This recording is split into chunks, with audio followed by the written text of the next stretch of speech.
and welcome to the talkSPORT YouTube channel. My name is Harry Durham. Let's go through the biggest footballing stories of the day with talkSPORT Bet and talkSPORT's chief football correspondent, Alex Crook. Alex, let's kick off with Jose Mourinho. And is it true he actually wants a return to the Premier League? Because there were some rumours that were linking him to Nottingham Forest before Ange Postecoglou put pen to paper. Yeah, I think it's a pretty open secret that Jose Mourinho sees his destiny as a return to English football. I was out in Istanbul when Fenerbahce played Manchester United in the Europa League last season, and Jose's press conference was basically a come and get me plea to the Premier League. I never felt like he was really at home in Turkey. I never felt really the fans took to him, certainly nor did the Fenerbahce hierarchy, and I think he feels that he's suited to English football, maybe has unfinished business here after the way it ended at Old Trafford. And I think there might be a few managers looking nervously over their shoulders. We got through this first international break, as you've alluded. The first casualty of the season has happened in the form of Nuno Espirito Santo, but there's two more international breaks before the end of the year, one in October, one in November, and they do tend to be a bit of a graveyard for managers. And I think Jose, he'll be back in London, he'll be probably turning up at Premier League games and maybe tapping on the shoulder of one or two club owners. I actually saw him in Battersea about 3 months ago on the phone, and I didn't bother him or anything like that. I've met Jose here at talkSPORT Towers, and you mentioned that press conference where it was almost like that plea to come and get me, and you just never know with him whether it's the truth. And obviously he's so loyal to every single football club that he's at. He's sort of, he wears the crest on his heart, his sleeve, wherever it may be. But when I saw him in public, I was like, God, you'd love to have him back, wouldn't you? Even though, you're probably looking at it, he wouldn't be managing a top 5 team now. It's kind of like rebuilding yourself in England. Which team would you say is more realistic if an opportunity were to come up? What level of Premier League club would Jose Mourinho go to? Well, I don't want to wish Graham Potter unwell, but I keep coming down on West Ham. Obviously, it's been largely disappointing since Potter came in. They got a good win at Forest before the international break, which ultimately spelt time on Nuno's career at the City Ground. I think he was probably heading for the high jump anyway. But West Ham fans have never really taken him to their heart. I've mentioned before there's been some reservations, even at the end of last season, from David Sullivan, the chairman there, about whether they've made the right appointment. And I wonder if he might just fancy a tilt on Mourinho. It would enable him to stay in his beloved London, as you've already sort of alluded to, by bumping into him in the street. And I feel there is potential at West Ham. It's a little bit of a myth that the owners don't invest in the squad. They have spent money. Whether they spent it in the right areas is open to interpretation. But if you can get a good thing going there, as David Moyes did in that brilliant run to Conference League glory, then I think it's a good club to be at. The other one that springs to mind is Leeds, and obviously there's reservations about whether Daniel Farke can cut it in the Premier League. And they've, of course, got the same ownership group, the 49ers group, as Rangers, and Russell Martin isn't enjoying a brilliant start to his tenure at Ibrox. And again, I remember Jose playing Rangers and speaking in glowing terms about that club, and I think his ego would lead him to believe that he could bring the glory days back to the blue half of Glasgow. Alex, do you think Mourinho going to West Ham could be a bit of a PR disaster class? We know how toxic things could be, and, he's not going to shy away from putting gasoline on the flames as well. Well, that's the risk with whatever job he takes, because you mentioned there that he's not going to get a top 4 or 5 job.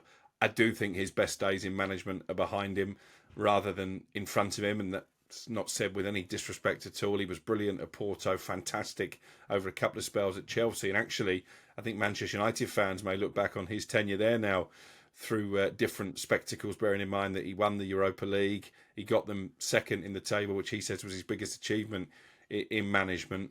But I think he does need to prove himself again. And you're right, whatever job he does take, if it does go badly, then you wonder where he would go from there. This almost feels like last chance saloon when it comes to Jose Mourinho, because he's tried lots of different things, hasn't he, since leaving the Premier League, and none of them have worked out particularly well. I mean, you never wish for someone to lose their job, but if it does go wrong for Daniel Farke, and this is just speculation, I don't see a better club than Leeds for Jose Mourinho. You think about the legendary Manchester United rivalry. You think about the legendary Chelsea rivalry all the way back in the 1970s. They are passionate fans at Ellen Road. The stadium is unique. It's vintage.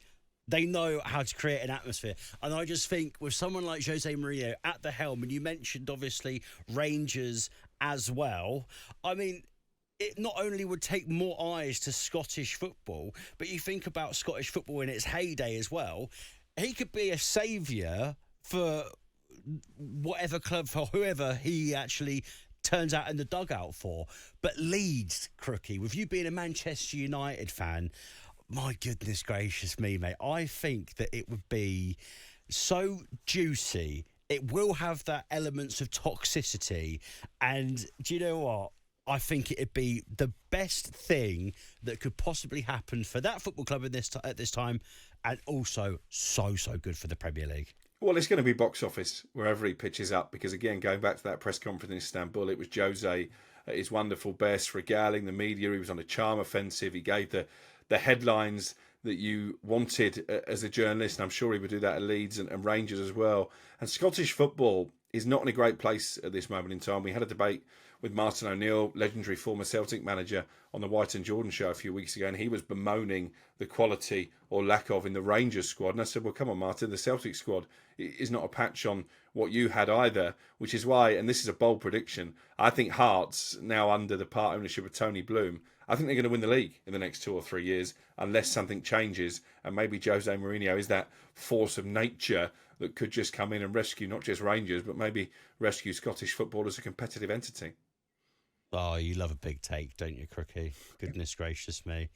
They're going to be coming with their pitchforks for you and me after this one, Crookster. Right, we've mentioned him already. That's Nuno, obviously departed Nottingham Forest. Ange Postecoglou is now at the helm at the City Ground. What's the latest on Nuno's future? What have you heard through the grapevine? Is he going to be taking some time out, or is he looking to get straight back into management? Wouldn't surprise me if he pitched up somewhere pretty quickly, to be honest. And again, I think if West Ham were to make a change, I feel like I'm picking on Graham Potter today, I think he would be a contender for that job as well. His stock is high, isn't it? I mean, you look at what he did at Wolves, and he's still adored by the fans there. Tottenham started well, but quickly unravelled. But to Nottingham Forest fans, he's an absolute hero, arguably the greatest manager they've had since the legendary Brian Clough, taking them back into Europe for the first time in the 1990s. They reached an FA Cup semi-final last season as well. So I don't think it's too hard to imagine Premier League chairman taking a look at Nuno and thinking, do you know what? I fancy a piece of this. And I'm fascinated to see how this Postecoglou experiment at Forest works out. We know, and I've mentioned it a few times in the past few weeks, that Edu and Evangelos Marinakis, the Forest owner, want to change the style of play. They've gone for a polar opposite to Nuno in Postecoglou. The big question, and we might find out a small piece of the answer live on talkSPORT when they go to Arsenal on Saturday, is how does Ange impose his playing style on this squad? There was a picture doing the rounds, wasn't there, last night? The 3 Forest players, Milenkovic, of course, sent off for Serbia, Morgan Gibbs-White as well in conversation with his Forest teammate, and Elliot Anderson, who's been a revelation for England. What were they discussing by the back of the bins outside the stadium in Belgrade on what was a seismic day back home in Nottingham? I guess Milenkovic might have been asking, he doesn't really want me to play on the halfway line, does he? Quick one on Ibrahim Konate's contract at Liverpool into his final year at Anfield. I found this whole saga with him and Kylian Mbappe really, really strange. As like a football purist, a football fan, I know it's tongue-in-cheek of what he's saying about Kylian Mbappe, calls him up every 2 hours and wants him to go to Real Madrid. I know that he's probably seeing the humorous side of it.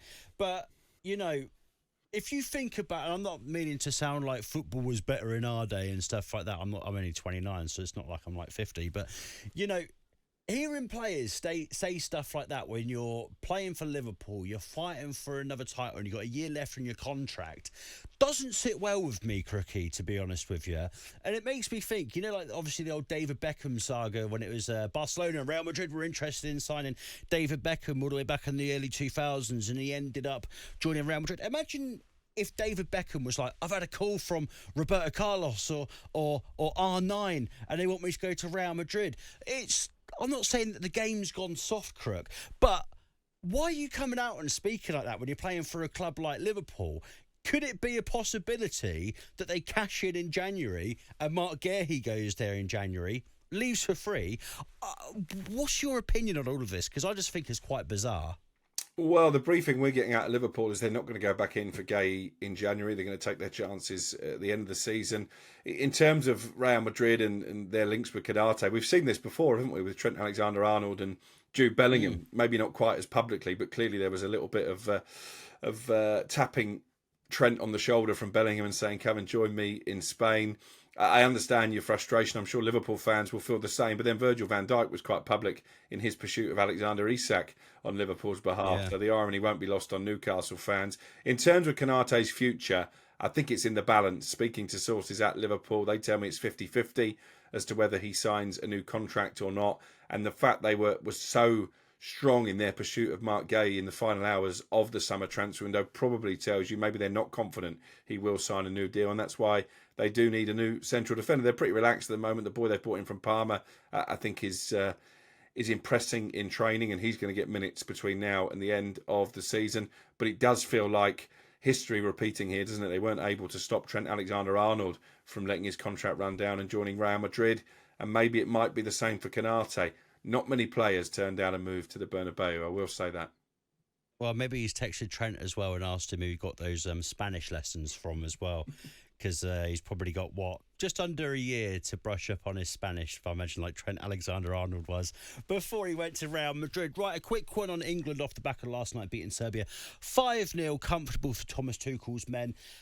Elliot Anderson, I mean, I fought it for such a long time in a Nottingham Forest shirt, and, you know, I went to the City Ground last season with Fulham, with me being a Fulham supporter, and obviously beaten 1-0 up to Fulham. But I was mesmerised, and I've been mesmerised with him ever since, like, the sort of, I wouldn't say the shackles were off. He wasn't really getting as much game time as what he deserved at Newcastle, but then he obviously was battling with the likes of Sandro Tonali and Bruno G and people like that. And now he's been able to go to Nottingham Forest and has been able to show the player and show the quality that he possesses, and now he's doing it in an England shirt. Craig Hope has already said on breakfast this morning, he's spoken about Jude Bellingham. He's spoken about Jude Bellingham in the past, but Jude Bellingham is obviously playing for Real Madrid. He's a world beater as well. He's been up for a Ballon d'Or. You think that Elliot Anderson could potentially keep Jude Bellingham out of the team, Crookie? Am I right in thinking that? Yeah, I do, and I think it's interesting now that a few journalists like Craig have started to latch on to what we were saying on talkSPORT in Germany last summer, that Bellingham, and maybe more specifically his parents, were a bit of an issue around the England camp. There was definitely a problem between Bellingham and his teammates, the fact that he was part of this leadership group but didn't necessarily want to do interviews unless he absolutely had to when he was named man of the match. I know Harry Kane, for one, didn't look too favourably on that. But you look at not just Elliot Anderson's performance in these two games, and obviously he played his way into the Serbia game with what he did against Andorra, one of the few players to impress, and he really stepped it up another level in Belgrade, albeit against a Serbia side that I think were a lot more disappointing than many people led us to believe going into it. But his partnership with Declan Rice was absolutely crucial in England's success, and I think it might be difficult for Bellingham to break up that pairing when he is fully fit for the next round of internationals. Anderson, to me, looks like a player who is born to play international football. He's got the mental fortitude. He's clearly got a brilliant footballing brain on those young shoulders as well. And you look at his role in the goal that Madueke scored. It was his pass into Morgan Rogers, lovely flick around the corner, and then brilliantly finished by Madueke, who was the other player who continues to impress for me, not just for England but for Arsenal as well. And I think Thomas Tuchel might have a nice selection problem, not just when Declan Rice is fit, but maybe when Saka is fit as well, with the way Madueke is playing.